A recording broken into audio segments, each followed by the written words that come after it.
Well, today was a really good day because I saved myself $2,550 after watching the Fuji summit from New York City. And I have to say, I actually thought it was pretty cool. I thought the X-H2 looked like a pretty cool camera. But one thing solidified for me after watching that presentation: it is not a wildlife camera. And I'm going to keep this video as short as possible, but I think for anyone who is already with Fuji looking at upgrading or coming to Fuji, I don't think the X-H2 makes any sense compared to the X-H2S. And I have a list of a couple of points why that's the case.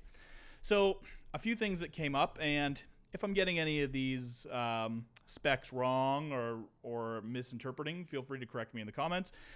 Fuji came out right away and said that the autofocus will be slower. Now, it's probably not going to be that much slower, but the X-H2S, as has come from the mouths of Fuji, they've said that it will be a faster autofocus system. So the X-H2, I'm sure, would be capable, but it's not going to be as good. And I'll kind of skip ahead a couple of points because all of these points come back to what I think is the one killer app, is that the X-H2S is just not that much more money. It's $500 American. In Canada, I think it's maybe 600 or so difference. That's not that big of a deal when you're talking about a camera in this price range, in my opinion. I do believe, if you're saving up and you're on a budget, I just don't see the point in, stopping your budget at the X-H2. Save up, if you can save up that much more, just push it a little bit more and get the S, or buy something cheaper. If you're on a budget and that's going to be every dollar you can put into your photography, then go buy like a Canon R10 or something and save a lot of money to still get something very, very capable. And then you can use that money for, other things in life or travel or whatever. If you're going to spend, around $3,000 Canadian-ish on a camera, especially after taxes and everything, I just don't think the X-H2 makes sense compared to the S for wildlife shooters specifically. Another point that I have seen that kind of irks me is it looks like it crops in on video and stills all over the place. So there are stills modes where it won't crop, but looking at the specs, it looks like it's applying about a 29% crop to a lot of the electronic shutter modes. Again, not a deal breaker, but the S doesn't do that. For video, it already doesn't have 4K 120, which for me as a hybrid video shooter is a big deal breaker.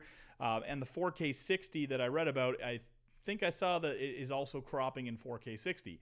Now, you might not hate the crop, trying to get more reach, but I understand the crop on the 4K 120. Most cameras do crop at 4K 120, it seems.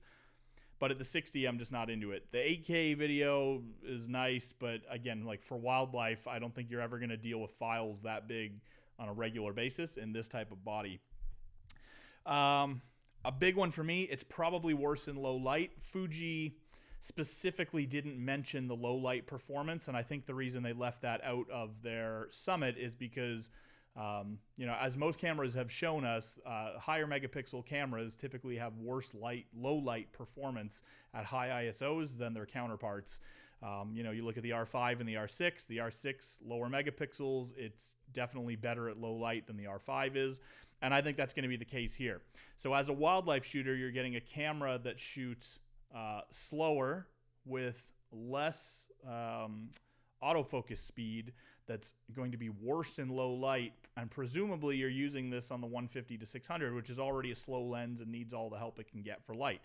I do shoot that lens all the time in pre-dawn or post-sunset lighting, but I mean, you've got to be particular with your settings to get it to work. So a camera that's going to be even worse on the noise performance, that's not going to make sense. Another big myth, I don't believe it's going to give you more cropping power for wildlife. By the time your subject's moving around and you're shooting through heat haze and all of that stuff, and you're already shooting on an ASPC sensor with a 150 to 600 lens, assuming you're using the new kit. And if you're shooting Fuji for wildlife, that lens is the no-brainer.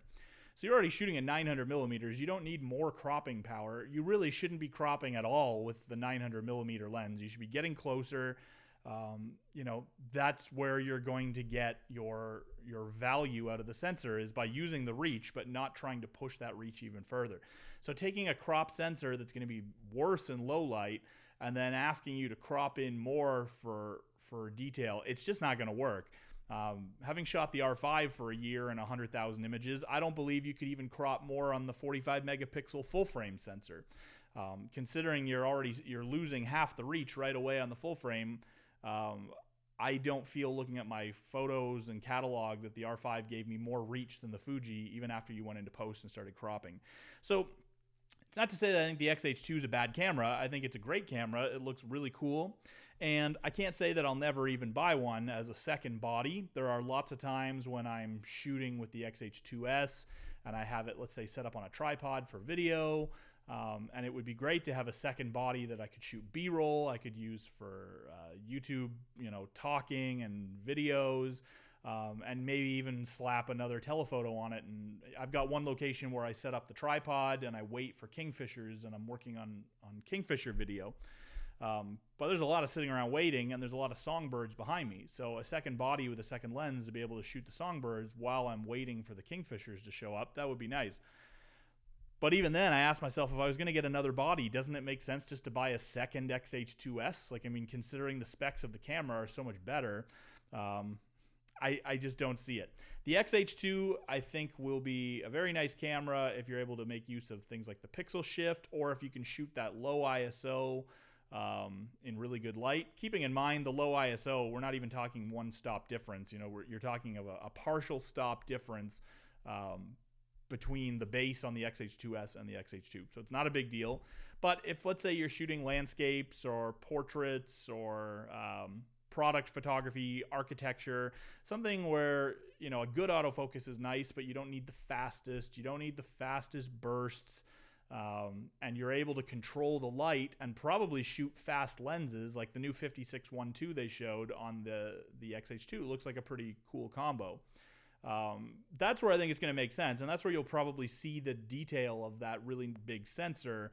But for wildlife, it just doesn't make any sense at all. The X-H2S is better in every category for shooting sports, action, and wildlife, and it's really not that much more money. It's definitely, after seeing this announcement, the S is definitely the flagship Fuji camera, and the X-H2 is a more advanced stills camera that probably will end up being basically the same as the X-T5, just without all the dials. So,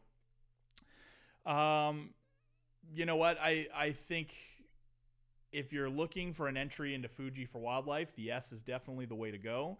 If the S is too much money, then I think Canon's making some really good budget options right now. And if you like the ergonomics of the XT series, then sure, stick around for the X-T5, and it'll probably have the same autofocus of the X-H2, which will certainly be good enough for wildlife.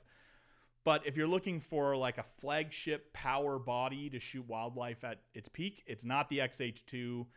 It's not even close. So definitely buy the X-H2S. It's really good. It's only going to get better as they tweak firmware.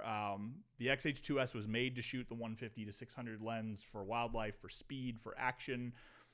And even for normal portraits and stuff like that, I don't think the X-H2 is going to benefit when you're shooting animals in tricky light conditions. So those are my thoughts. And my credit card feels a lot lighter not having just pre-ordered a camera that isn't going to do anything for me. So happy shopping.